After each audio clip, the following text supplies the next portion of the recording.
Hey Leute, willkommen zu diesem Video. In diesem Video zeige ich euch, wie ihr für eure Acetec Bases eine Extension bzw. eine Verlängerung selber bauen könnt. Erstens, das sehr günstig ist. Zweitens, das sehr stabil ist. Drittens, das sehr einfach zu bauen ist. Und viertens, eines der wichtigen Punkte, eure Garantie bleibt euch erhalten, weil wir nichts beschädigen. Es ist alles wieder umbaubar. Es sind nur positive Nachrichten, ne? Also dranbleiben. Bevor es aber jetzt losgeht, geht mal bitte unter dieses Video, abonniert diesen Kanal, falls ihr es noch nicht gemacht habt. Gebt diesem Video einen Daumen hoch und aktiviert auch die Glocke. Dann bekommt ihr immer eine Nachricht, falls ein Video von mir online kommt. So, jetzt würde ich sagen, starten wir direkt nach dem Intro, denn jetzt ist Simware Time.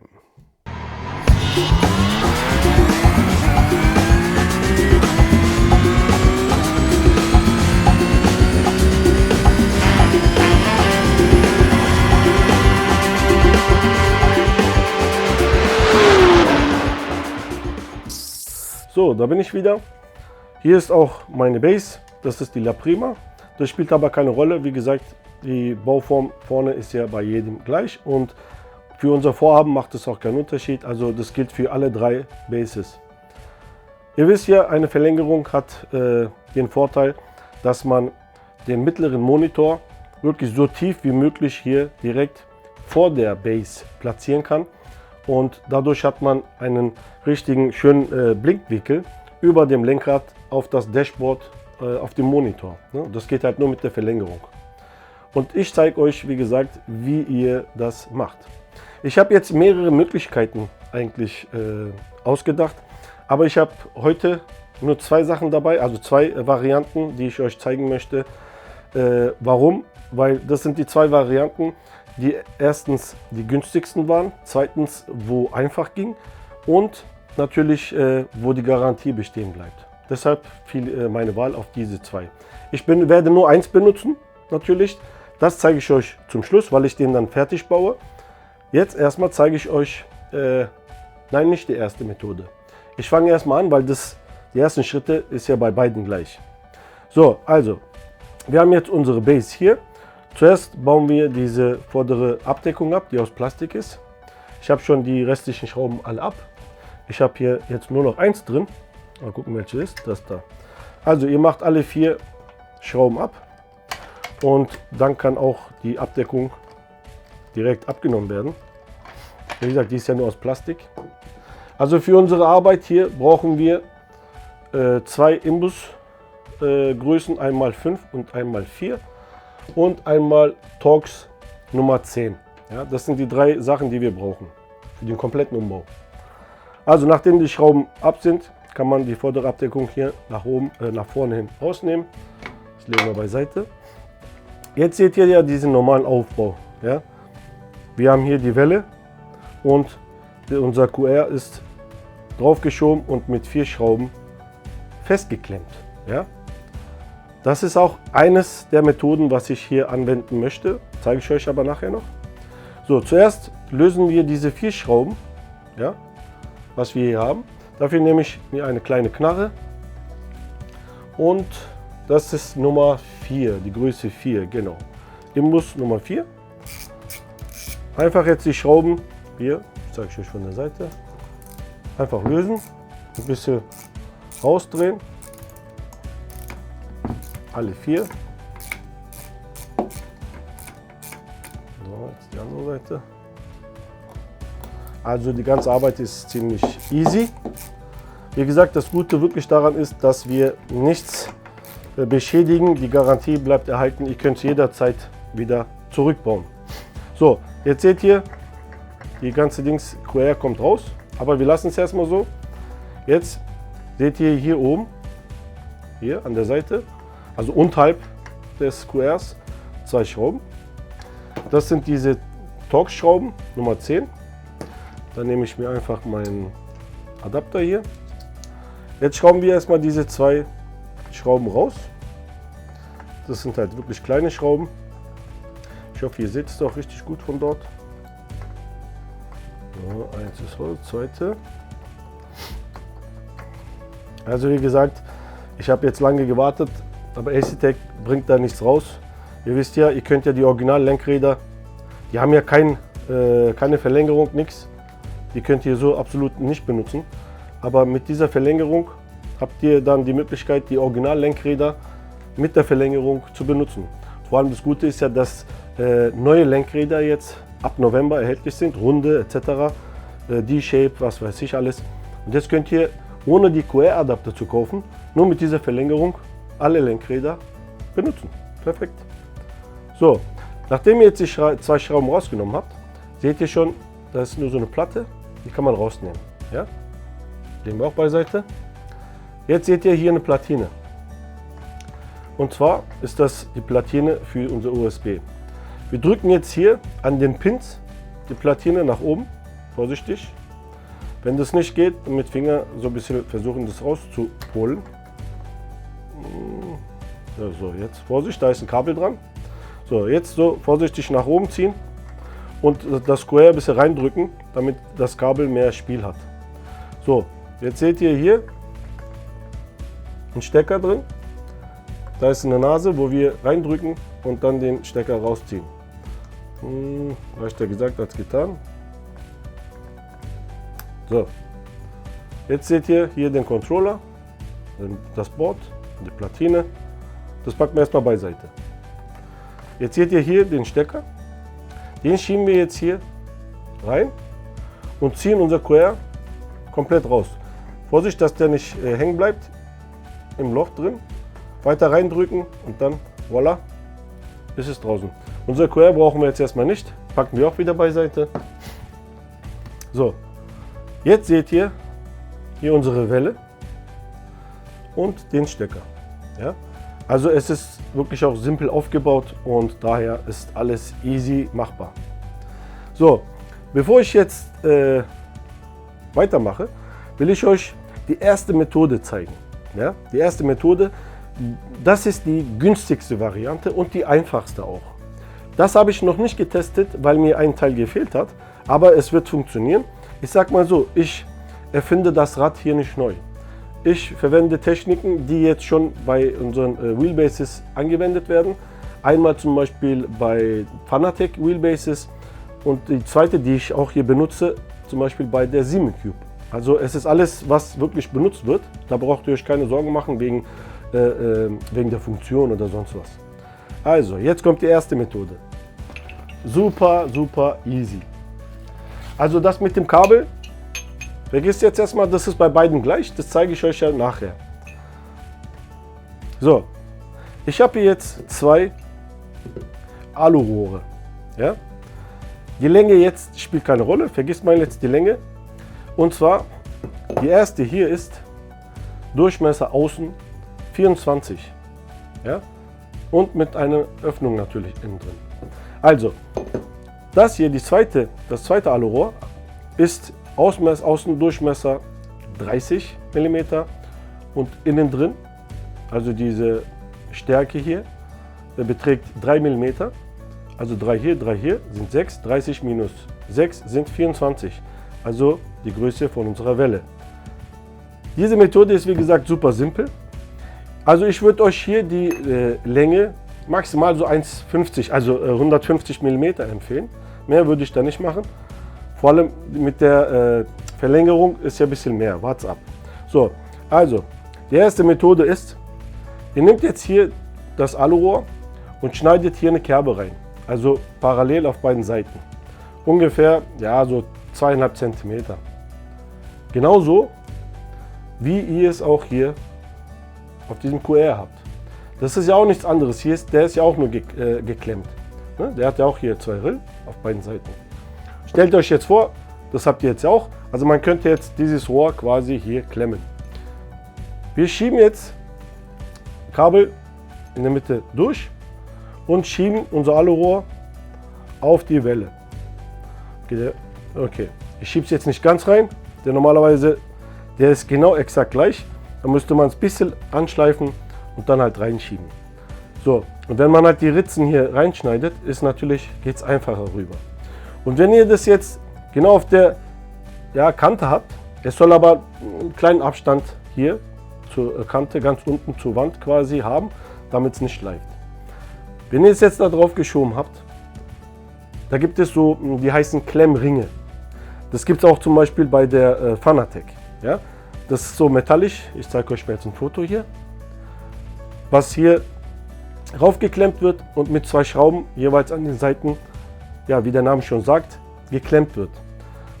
Damit wird hier das Alurohr, was wir außen haben, natürlich zusammengedrückt und drückt dann hier auf die Welle und wird somit komplett zusammen festgeklemmt.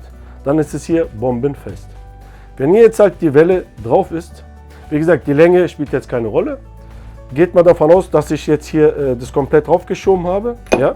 Also ich gucke mal die andere Seite, vielleicht geht die Seite besser. Ja, die Seite geht besser. Also, jetzt, dann war es die Seite, wo ich ein bisschen, glaube ich, schon angeschliffen hatte. Wie gesagt, wir schieben es halt so weit, so, dass es halt nicht hinten anliegt und nicht schleifen kann. Dann hier, wie gesagt, die Klemme drauf und festklemmen.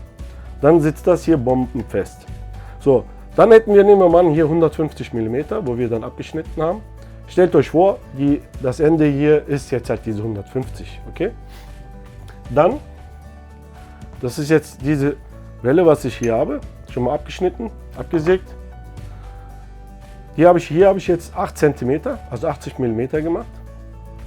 Ihr könnt jetzt hier, stellt euch vor, da ist jetzt ein Kabel innen drin noch, wird dann hier noch durchgeführt und die wird dann auch hier eingesetzt. Ja, ich gucken, welche Seite da reinpasst wieder. Okay, diese Seite.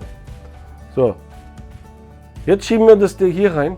Ihr könnt hier jetzt habt ihr zwei Optionen. Ihr könnt sie entweder auch wieder mit einer Klemme zuklemmen, aber das ist dann zu viel extra Gewicht, wie ich denke. Am besten wäre es, wenn ihr jemanden kennt, einfach hier einmal so Alu, wenn jemand Alu schweißen kann, hier ringsherum einmal zuschweißen lassen. Ja? Die beiden Rohre hier, nur diese Seite.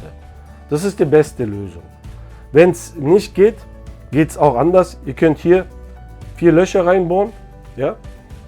Und in dem Inneren hier dann Gewinde einschneiden. Dann könnt ihr hier quasi von außen die Welle mit dem zuschrauben und festziehen.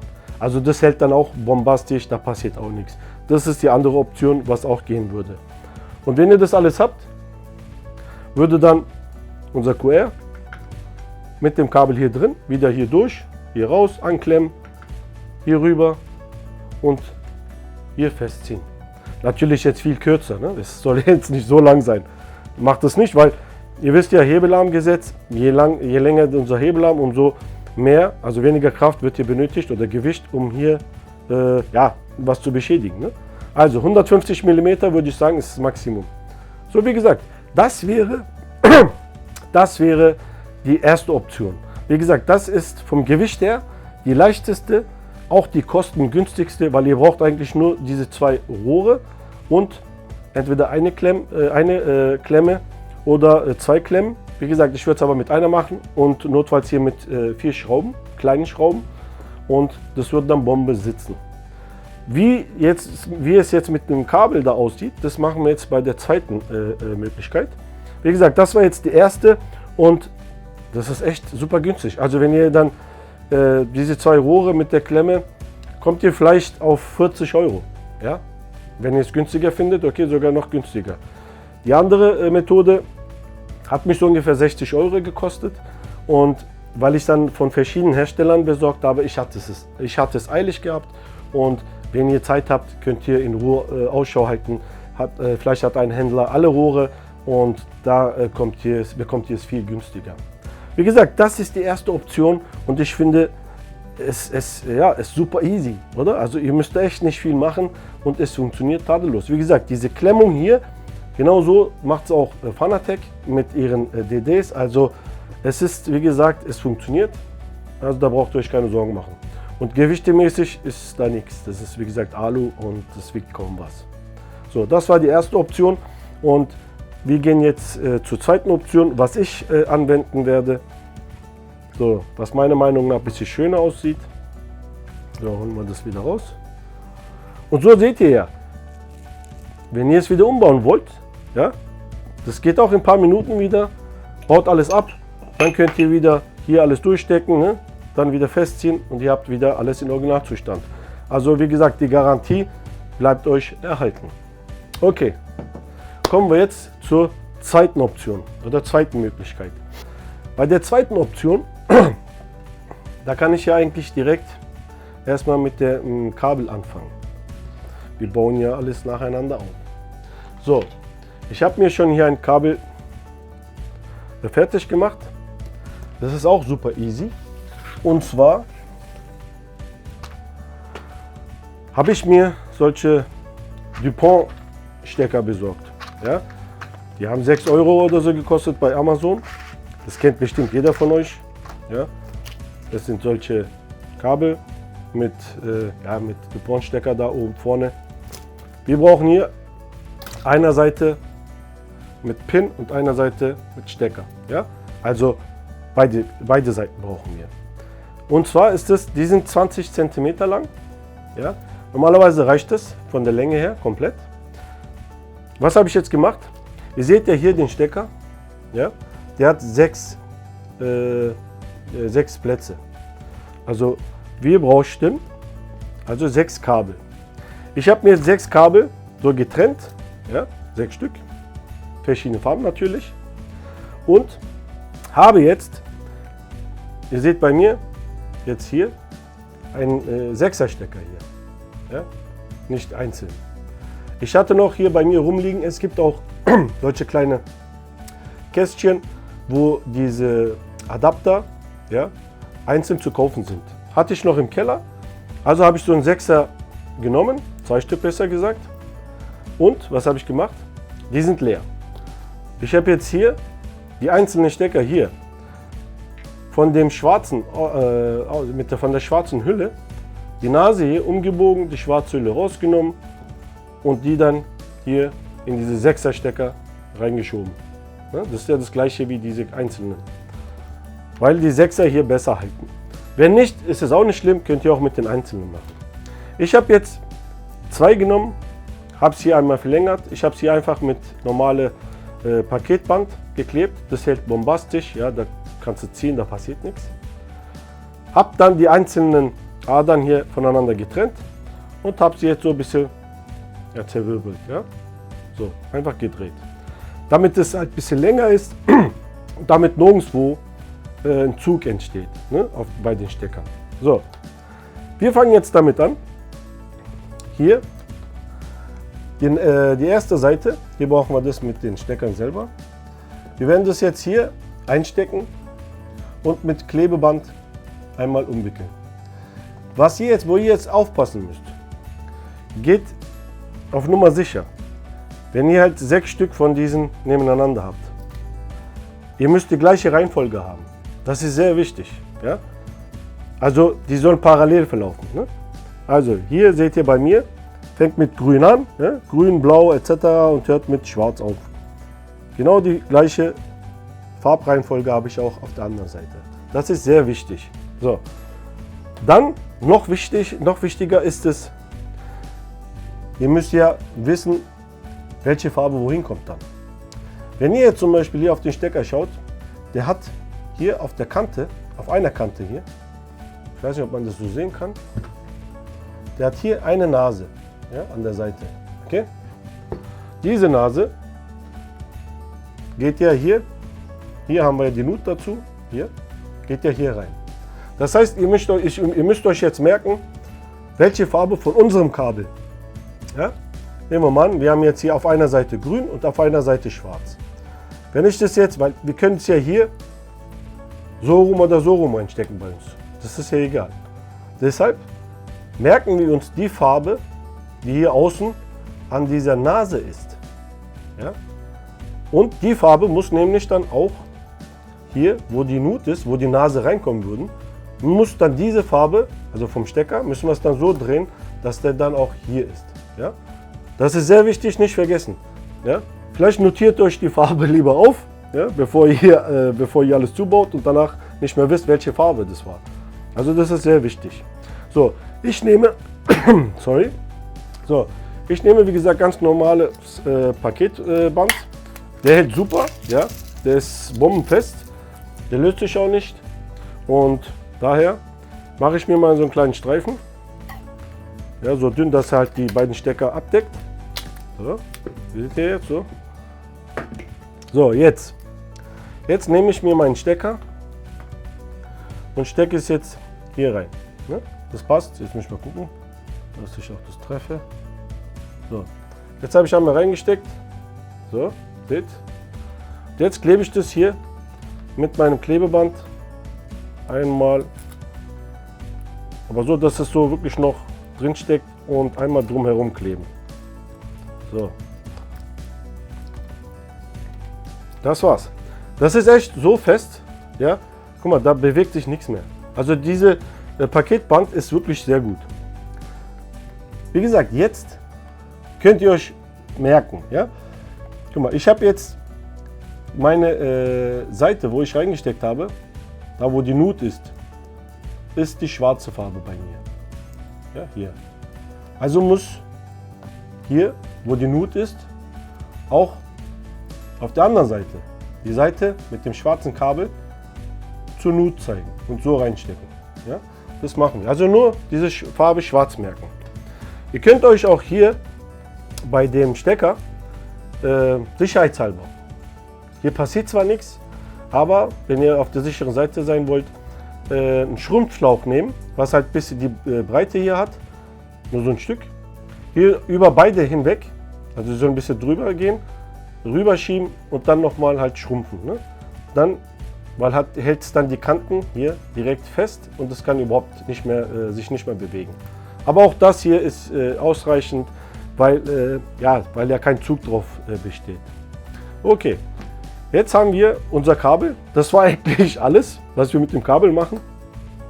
Jetzt kommen wir zur zweiten Methode. Genau das gilt auch, ne, bei der Version. Ne? Da schieben wir jetzt halt hier den Kabel da durch, ja, und kommt auf der anderen Seite raus. Also es ist dasselbe Prinzip.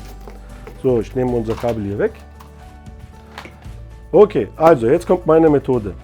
Ich habe mir Alurohr wieder bestellt. Das habe ich auch wieder schon zurechtgeschnitten. Das war jetzt etwas zu dick. Unser Prinzip jetzt, ich erkläre euch erstmal mein Prinzip. Das, was wir hier benötigen, sind eigentlich nur diese Teile. Ich habe hier zwei solcher Spannsätze, so heißen die. Also jeder nennt sie irgendwie anders. Es ist, es sind zwei Ringe hier außen, die innen so konisch sind. Ja? Und mit den Schrauben zieht man den äußeren zum inneren. Ne? Zieht man die beiden zusammen und durch das Zuziehen, durch den Konus wird die Zwischenlücke hier immer breiter. Damit wird dieser äußere Ring und dieser innere Ring, der äußere wird nach außen und der innere nach innen gedrückt. Somit werden zwei Sachen, also einmal innen und einmal außen zusammengeklemmt. Dieses Prinzip, wie gesagt, ist auch nicht neu. Genau das ist es macht man bei der Simicube, also direkt original ist es so. Hier immer darauf achten, man hat hier eine Kerbe, eine Öffnung hier und innen drin auch, dass die sich gegenüber befinden. So, wir schieben jetzt einen Spannsatz hier durch und über unsere Welle. Achso, dieser Spannsatz hat natürlich einen Innendurchmesser, ja, von 24, natürlich wie unsere Welle, und außen 50. Ich habe viel gesucht, ich habe halt die gefunden und die waren auch recht günstig. Ich habe sie bei Amazon für 11 Euro noch was gekauft. Ich tue euch den Link auch unten hin. Zurzeit aber leider nicht mehr lieferbar, keine Ahnung. Aber ihr findet auch andere, wie gesagt. Das Wichtige ist nur, dass ihr darauf achtet, dass der Innendurchmesser 24 ist wie die Welle und der Außendurchmesser ist eigentlich egal. Die sollte nur mit diesem Rohr, was ihr dann später benutzt, mit dem Innendurchmesser zusammenpassen. Ne? Das ist das Wichtigste. Da könnt ihr eigentlich dann sonst nehmen, was ihr wollt. Okay, also. Genau, das ist das Prinzip. Dann das hier rüber. Ja, unser Alurohr. So, so, der kommt dann darüber. So. Und hier dann nochmal so ein Spannsatz, was dann hier reinkommt. Und zum Schluss natürlich unsere Welle. Ja, das ist mein Prinzip jetzt, oder diese zweite Methode, was ich benutzen werde. Ja, und so sieht es dann aus. Wieso mache ich das jetzt so schnell? Weil ich nicht diese Alurohr benutzen werde. Ich zeige euch jetzt nur mein Prinzip oder wie es funktioniert. Also das ist auch super easy und hier kommt dann natürlich unser QR drauf. So, jetzt aber das Gute, ich habe jetzt ein bisschen mehr gesucht und habe mich dann dafür entschieden, weil das hier, dieser Alurohr, der hat zwar 51, aber die Stärke, ich habe hier 5 mm Stärke bestellt. Und das ist definitiv zu viel, es ist zu schwer, brauchen wir nicht. Ja? Jetzt packe ich das beiseite. Ich habe ein bisschen weiter gesucht im Internet und habe dann hier auch das gleiche Alu, innen drin 50, Durchmesser, außen 55. Der ist nur 2,5 mm stark auf beiden Seiten, also 55 minus 5, 50 mm. Perfekte Größe, super leicht. Ja? Das war auch exakt so ein Alurohr. Ne? Ich habe es schwarz matt lackiert. Es ist nicht perfekt geworden, seht ihr vielleicht da nicht so, aber ja, ist nicht perfekt geworden. Dann habe ich mir hier Aufkleber von den Pedalen genommen und hier an den Seiten aufgeklebt. Ja? Und habe hier ein paar Sachen noch ein bisschen gezeichnet und ausgedruckt. Das hier soll dann die Abdeckung sein. Ja? Die ist, wie ihr seht, ziemlich schmal, ja, und gerade. Und der passt jetzt nicht auf den hier drauf, weil der hier dafür gemacht wurde, mit der Front Mount zu benutzen. Das zeige ich euch dann noch. Das würde dann so drauf kommen, wie gesagt. Das zeige ich euch aber noch.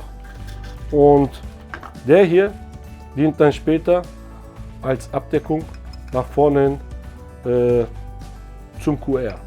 Ja, dass der hier so bündig ist, was dann halt viel besser aussieht. So, dann würde ich sagen, jetzt wo ihr diese Methode auch gesehen habt, machen wir weiter. Wie gesagt, jetzt haben wir unser Kabel hier festgeklebt und ihr wisst noch, da wo die Nase war, habe ich meinen schwarzen Kabel, ja, nicht vergessen.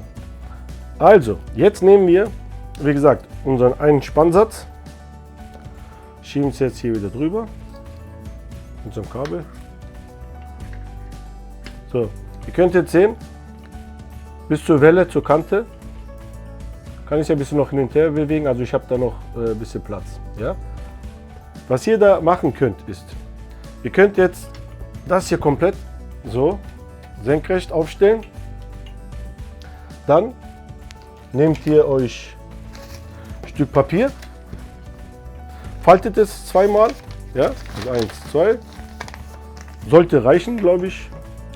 Und schneidet dann hier, ja, so mittig, das spielt auch keine Rolle, so, ja, 2-3 cm, 3 cm, es soll über die Welle geschoben werden.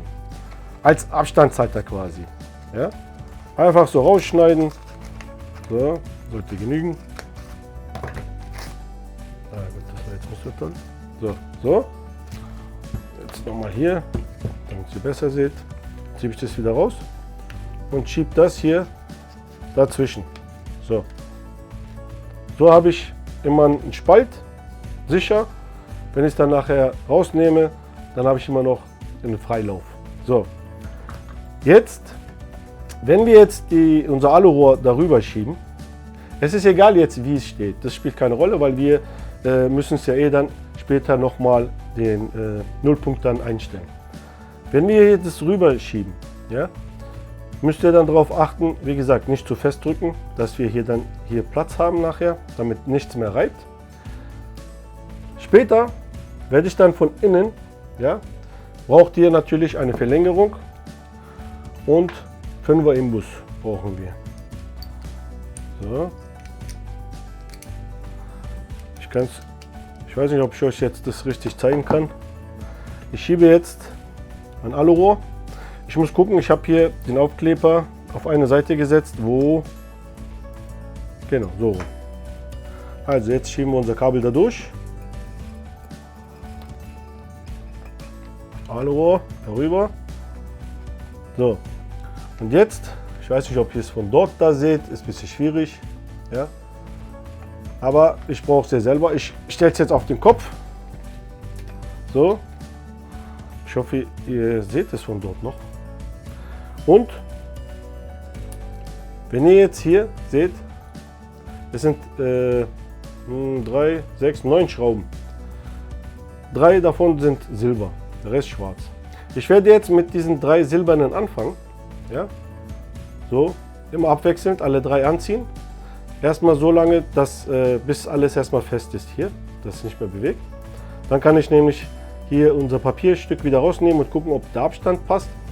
Und dann, wenn es soweit ist, dann immer abwechselnd die anderen Schrauben, dann plus natürlich auch die weißen, immer so gegenüberliegend anschrauben. Ja? So, immer abwechselnd. Bis alles nacheinander fest ist. Es geht dann immer ein Stückchen weiter natürlich. Ja, bis dann alles handfest ist. Nicht vergessen, nicht zu fest. Ja? Nach fest kommt nämlich lose. Niemals vergessen.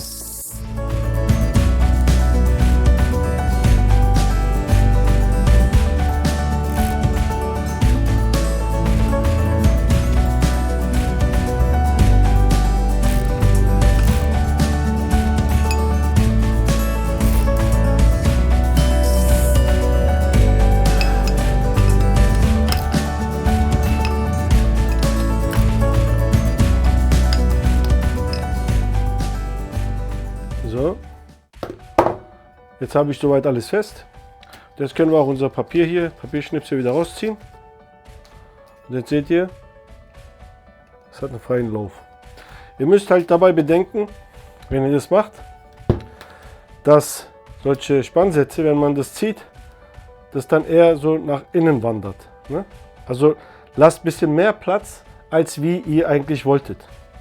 Aber das mit dem zweimal Falten funktioniert. Da habe ich jetzt ungefähr so, ja, ich glaube 1,5 mm Platz. Und das reicht. So, jetzt haben wir hier vorne unseren Kabelstrang. Den hier, ich verdrehe es ja ne, so gern. Deshalb, ich habe es länger gemacht, weil ich es hier durch Drehen ne, so reindrücke. Ja? Und so habe ich später eher einen Druck anstelle von Zug ne, am Kabel, am Stecker selber. Und das ist dann immer ein Stück sicherer. So, jetzt haben wir unser Alurohr fest. Jetzt kommt auf diese Seite wieder ein Spannsatz. Und da achten wir wieder, dass die Ringe, der innere mit dem äußeren, ja, auch dann gegenüber liegen, nicht auf einer Seite. Jetzt schieben wir den auch wieder. Erstmal Kabel dazwischen durch. Hier kann ich es euch wenigstens zeigen. Weißt? Jetzt seht ihr das hier auch besser. So, jetzt könnt ihr das so weit reinschieben, bis die Schrauben im Alurohr stecken. Ja? Und dann nehmen wir auch wieder unseren Imbusschlüssel und natürlich unseren zweiten Alurohr, also unsere Welle. Ja? Und schieben das dann hier auch durch, also Kabel schieben wir da durch. So, und jetzt schieben wir lieber zuerst so raus, bisschen wieder hier festhalten und dann unser Alurohr durchschieben. So, jetzt da, wo wir ihn haben wollen. Jetzt muss ich aber mal kurz gucken. Ich hatte nämlich eine Seite ein bisschen mehr abgeschliffen, dass der Coeur da drauf passt. Ich glaube, der passt. Also, hier jetzt nochmal durchschieben. Beides jetzt zusammen, so weit rein, ne? Bis die Schrauben im Alurohr drin sind, an der Kante vorbei. Und hier reicht ja, wenn wir die Länge hier vom Coeur hier uns anschauen, so weit halt, dass der ungefähr, ja, so, ne? Das reicht. Es soll ja nicht zu lang außen sein, man kann es ja ein bisschen variieren, aber ich habe ja die Abdeckung und deshalb sollte es ungefähr so passen. So, nachdem ihr das jetzt habt, jetzt zeige ich euch mal von vorne ein bisschen. Halt, bleibt drin.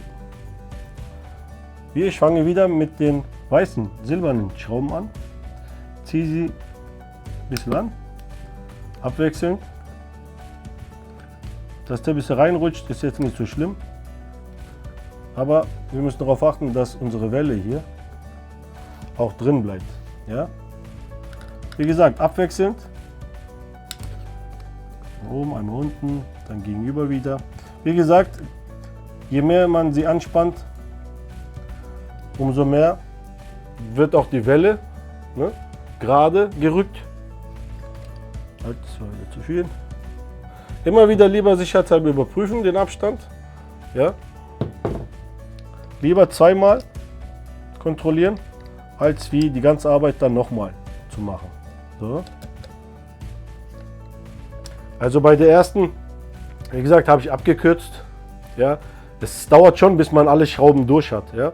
Man will ja auch sicher sein, dass sie sich nicht mehr lösen. Ihr seht schon, guck mal, allein schon mit diesen 3 Schrauben ist es schon fest. Und wir haben ja noch 6 weitere. Und ich habe nur per Hand, also per Finger angezogen. Das sollte euch zeigen, halt, wie sicher das eigentlich ist. Ja? Und wie gesagt, jetzt einfach, nachdem ihr jetzt die 3 so nach der Reihe per Hand angezogen habt, können wir die anderen schwarzen erstmal so weit reindrehen, bis sie ja da am Dings anliegen. So, 1, 2, 3. Dann einfach drehen, falls ihr es nicht seht, dann so, dass ihr es immer im Blick habt.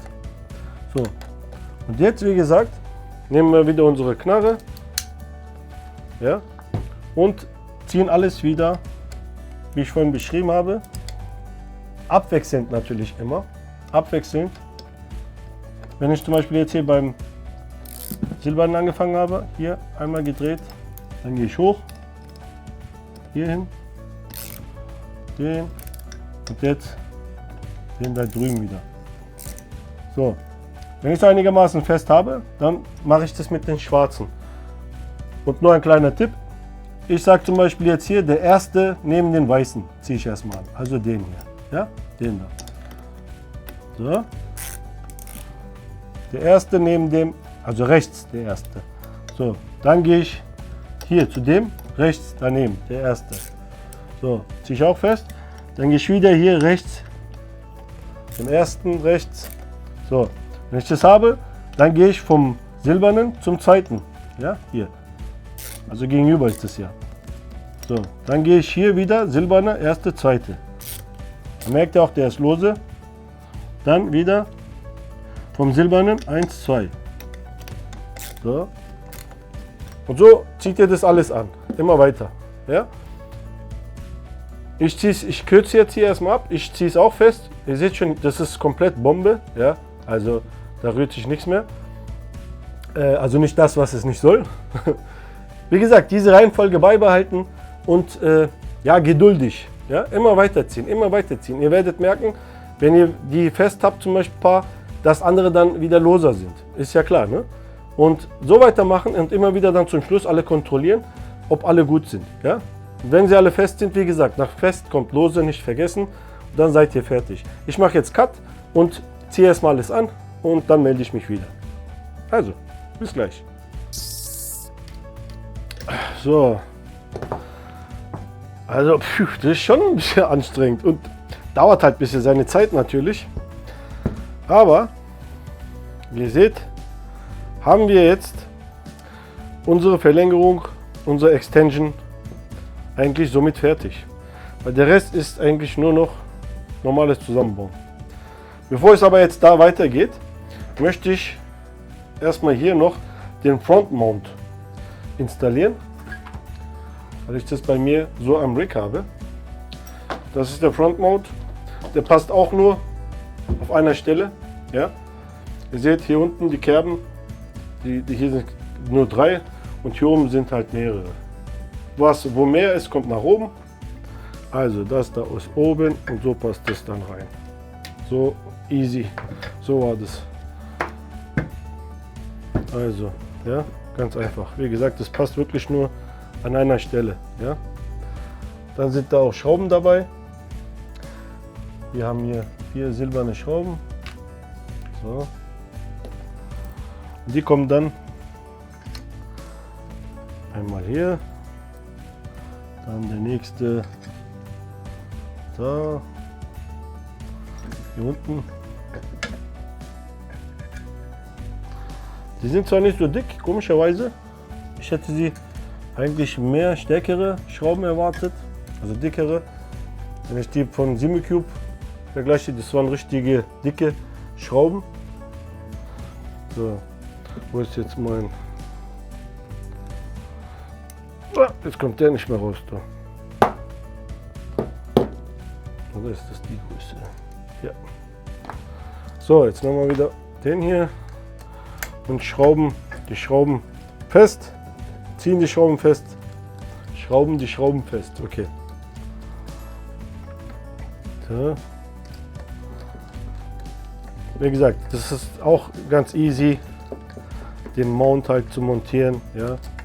Und finde ich auch, sieht auch schick aus. Das hat jetzt nichts mit unserer Verlängerung zu tun. Jetzt kann ich das nämlich mal so aufstellen und so ziehen. Wie gesagt, die Druckdateien hier, die habe ich auch unten verlinkt. Und zwar habe ich sie auf Thingiverse hochgeladen. Da könnt ihr sie dann runterladen. Gedrückt habe ich sie ganz einfach mit 20% Infill, also Füllung, 20% reicht, weil das ja nicht so viel, ja, nichts heben muss eigentlich. Ist ja nur die Abdeckung, ja, und das ist halt nicht viel. So, diese Schrauben natürlich auch wieder, wie gesagt, nur handfest. Einfach mal nur mal kontrollieren. Vor allem Alu, wisst ihr, da verdreht ihr die Schrauben, macht Gewinde kaputt, also immer aufpassen. So, nachdem ich das jetzt habe, kann ich auch hinten Stecker hier einstecken, da unten hin. So, das war's. Okay, jetzt habe ich meinen Frontmount auch dran. Jetzt kann ich nämlich mein ausgedrucktes und ja, wieder lackiert habe ich das auch, was auch nicht so super gelungen ist, weil ich es auf dem Balkon lackieren musste. Und gerade wo ich angefangen habe, kam der Wind und dann irgendwann der Regen. Also dann habe ich es ein bisschen abgeschliffen. Jetzt geht's. Und ja, auch hier habe ich wieder einen Kleber aufgeklebt, damit es ein bisschen mehr, ja, nach Acetec aussieht. Und wenn ihr das dann hier festschraubt, ja, ja, sieht man es von vorne eigentlich so nicht mehr, dass es nicht original ist. Und ich habe hier leider keine schönen Schrauben. Ich habe ganz normale Schrauben, die ich jetzt mit Edding-Stift hier die Köpfe schwarz angemalt habe. Aber das reicht ja. So. Hoffe ich zumindest. Und normalerweise kann man die so einfach reindrehen. Jetzt muss ich wieder hochheben. Eieiei. So. Wie gesagt, die Abdeckung, die hält ja nichts. Also es reicht, wenn ihr sie nur per Hand so jetzt anschraubt, die Schrauben. Mehr Druck braucht ihr nicht. Wie gesagt, ich habe jetzt keine schönen Schrauben da. Die Originalen, die sind zu kurz, die passen nicht. Und daher nehme ich die. So. Einmal, zweimal. So. Ja, noch ein bisschen. Und dann passt das. Wie gesagt, ihr müsst die Abdeckung ein bisschen raufdrücken über die Schrauben, die wir da drin jetzt reingeschraubt haben. Die kommen da ein bisschen an die Abdeckung ran. Ich habe die Abdeckung jetzt als 2 mm gemacht, 2 mm Dicke. Und ja, ich finde, so sieht es doch richtig gut aus, oder? Was sagt ihr? Ne? So. Sieht schon irgendwie noch original aus, finde ich. So, jetzt kommen wir zum Abschluss. Und zwar, jetzt können wir unser Kabel hier ein bisschen rausziehen. Jetzt wollen wir wieder unser QR hier raufschieben und unser Stecker mit Platine stecken. Nicht vergessen, ne? Da wo die Nase war, hatten wir unser schwarze Kabel. Also nicht vergessen, das ist sehr wichtig. So. Jetzt schieben wir eine Kante so hoch, ja? Weil wir hier rein und dann hier durch diese Luke hier hoch müssen. Bevor aber jetzt ihr eine Seite jetzt hier so nach oben schräg macht, also umbiegt, schaut erstmal, wenn der jetzt hier rauskommt, so, ne? Unsere Platine kommt ja so rein. Jetzt schaut hier, wenn ihr so guckt, wo die Nase kommt. Die Nase, ja, wenn ihr sie so einbaut, hier ist die Nase, zeigt nach unten, hier. Also da soll unser schwarzer Kabel hin. Also jetzt gucke ich, seht ihr, jetzt habe ich es hier falsch. Also drehe ich es einmal weiter um und biege es so nach oben. So, weißt du? Jetzt habe ich mein Schwarz hier außen, wenn der dann so aufgesteckt wird. Ja, habt ihr das verstanden? Ja. Also, jetzt nehmen wir hier diese Nut, ne, dieses Loch und schieben hier unser Kabel durch und hoffen, dass der da, andersrum, so, hier rein und hoffen, dass der hier gleich rauskommt. So, und dann ein bisschen Fummelarbeit ist es schon, aber meistens geht es recht gut. Am besten ist es so hinbiegen, ja, dass es dann so, wenn ihr es raufschiebt, von alleine irgendwie da rausdrückt. Ja, fast. So, ich sehe es schon da. Jetzt muss ich es irgendwie rauskriegen. Da habe ich hier einen Schraubenzieher, habe ich natürlich nicht dabei jetzt hier. Ich ziehe mal Kabel ein bisschen mehr weiter raus, vorsichtig.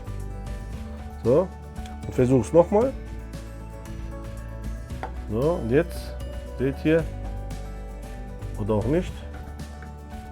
So, da, ein bisschen hin und her schütteln und voilà, ist unser Kabel draußen. So, jetzt nehmen wir hier unsere Platine. Wie gesagt, die Nase nochmal kontrollieren, zeigt, ist hier. Hier ist die Nut, wo die Nase reinkam, also schwarzes Kabel hierhin. Bei mir ist schwarzes Kabel dort, hier, außen. Also, so passt es. Dann stecke ich das so rein. So. Nicht da drin. Ja. So. Wenn ihr das jetzt so reingesteckt habt, hier nehmen wir auch wieder unser Klebeband. Wieder ein Stück, so dass es beide abdeckt. Kann auch ein bisschen mehr sein, Hauptsache nicht zu kurz. So. Damit klebe ich jetzt hier. Gehe ich einfach so an die Kante ran, ja, so, über beide hinweg, einmal drumherum, so, schön stramm kleben und schauen, dass die Stecker auch wirklich ineinander gesteckt sind. So, schön alles andrücken. Das Gute dabei, jetzt ist es auch fest, ja, also da bewegt sich echt nichts mehr. Das Gute dabei ist, weil wir das jetzt so reindrücken, haben wir hier einen Gegendruck. Ja, also kann der Stecker gar nicht mehr nach unten hin. Ja, das ist immer gut. So, jetzt drücken wir hier den Stecker wieder rein, komplett bis zum Anschlag. Nehmen dann wieder unsere Platte hier. Ihr seht ja hier hat es eine längliche Nut und dann hier so eine eckige. Die eckige kommt hier zu den Pins, zu den Schweißpunkten, Lötpunkten und die längliche Nut natürlich hier. Ne? So, also nochmal reindrücken, vorsichtig und dann die Platte hier drauf. Einsetzen wieder. So, jetzt nehmen wir wieder unsere 2 Schrauben, setzen sie ein, drehen sie ein bisschen per Hand rein. Einmal, zweimal. Hier ist meine 10er Torx. Schrauben wir das hier wieder fest. Immer wieder mal so ein bisschen schauen, ob die Platte auch wirklich drin sitzt. Wir wollen ja nichts beschädigen, wie gesagt, jetzt habe ich, jetzt habe ich was Wichtiges vergessen. Jetzt muss das wieder raus. Was habe ich vergessen? Meine schöne Abdeckung. Ja, Ja, das passiert halt manchmal. Ne? So, also wieder raus. Ja, jetzt bekomme ich schon richtig Übung drin. So, also Platine wieder raus. Von unten dagegen drücken, hier an den Ecken ein bisschen hochziehen. Jetzt habe ich so schön geklebt, du. So, jetzt muss ich wieder aufmachen. Und das Aufmachen ist schwieriger. Ihr seht, es ist bombastisch. Guck mal, ich ziehe dran, ich krieg's nicht ab. Ja? Also das ist nochmal der Beweis dafür, wie gut das eigentlich hält. Jetzt muss ich mal gucken, wo ist die Ecke? Da ist die Ecke. So. Ihr seht, sogar vom Abmachen her muss man da ein bisschen rummachen. Ne? So. Jetzt ging er ab, leicht. Ich sage, das hält ja nicht, weil der hier eine Nase hat und wir haben es nicht. So, jetzt ziehe ich es wieder raus. So. Okay, ihr müsst es nicht unbedingt auch dran machen, aber ich finde, das sieht besser aus. Und zwar, das passt eigentlich sehr gut drüber. Ich habe jetzt hier unten so eine Nut gemacht, reingelassen. Hier.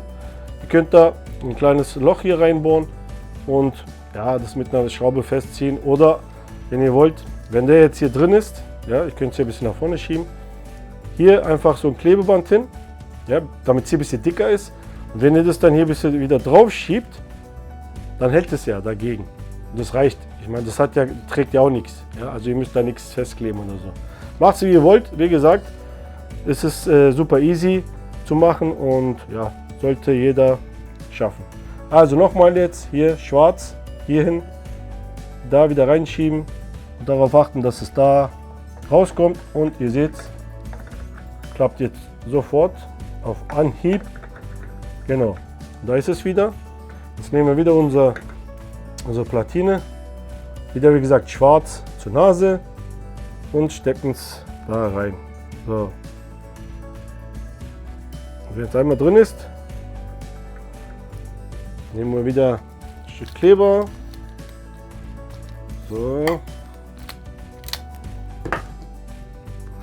Voilà. Und machen wieder das gleiche. Wir drücken die Stecker gegeneinander und kleben hier einmal schön stramm die beiden fest. So, jetzt haben wir aber alles hier. Wie gesagt, das hält echt wunderbar. Und wenn ihr wollt, könnt ihr auch Heißklebestifte benutzen. Aber wie gesagt, finde ich unnötig, brauche ich nicht. Macht's wie ihr wollt, ist jedem selber überlassen.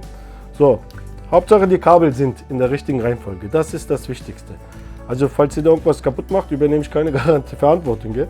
Wie gesagt, immer aufpassen, welche Kabel auf der anderen Seite bei der Nase ist und dann hier bei der Nut genau diese Seite verwenden.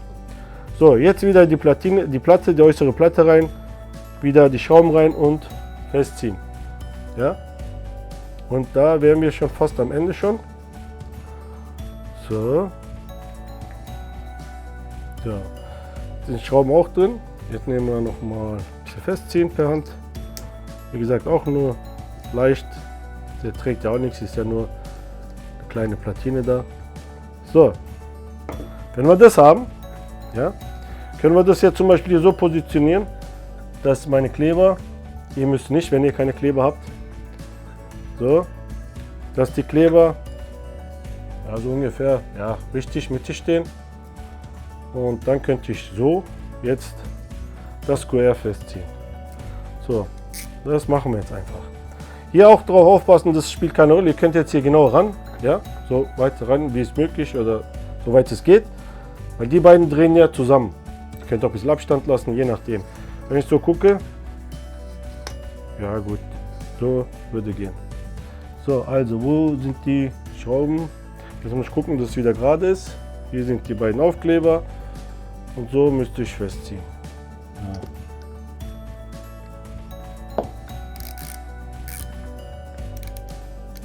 Ja, und wenn ihr die Schrauben dann fest habt, dann sind wir dann eigentlich dann auch schon am Ende angekommen. Mal gucken, der dreht noch ein bisschen so.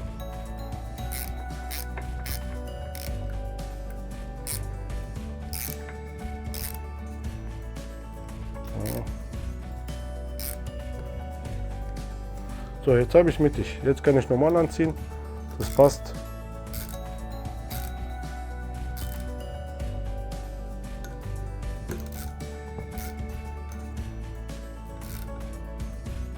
Ja.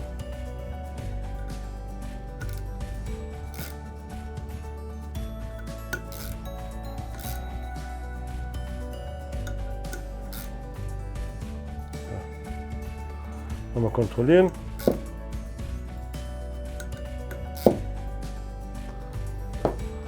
So, dann die Kappe hier richtig zur richtigen Stelle bringen.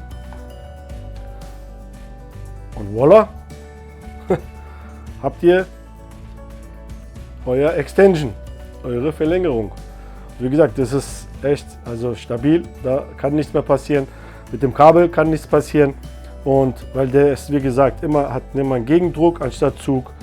Und ja, dann braucht ihr dann später nur noch euer Lenkrad nehmen. Passt ihr überhaupt von der Höhe hier rein? Ja, wir sind schon am Anschlag. Machen wir so. So. So, das war's. Ja? Ich finde, das sieht doch nicht schlecht aus, oder? Okay, jetzt wollen wir nicht das Gewicht hier da drauf. Nehmen wir mal.